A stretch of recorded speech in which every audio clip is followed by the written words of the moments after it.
Hi everyone.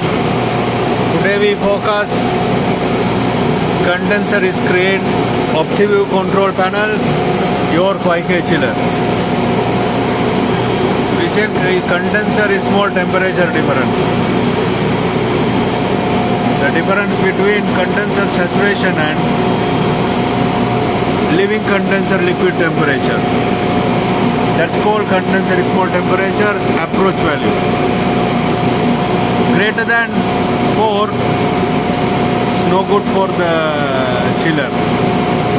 Energy consumption is more, efficiency going down, going low efficiency.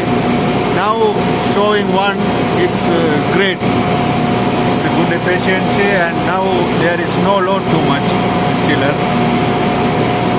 But it's working great. If they are more than 4, 5, it's increasing, we have to check the condenser side. We have to focus the condenser side.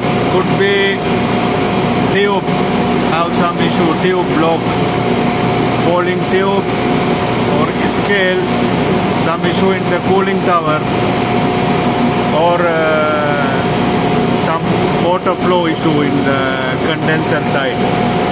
We have to descaling condenser. If greater than 5, we have to descale in the condenser, and we have to find out the solution.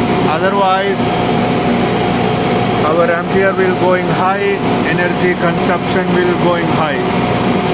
Okay guys, thank you very much.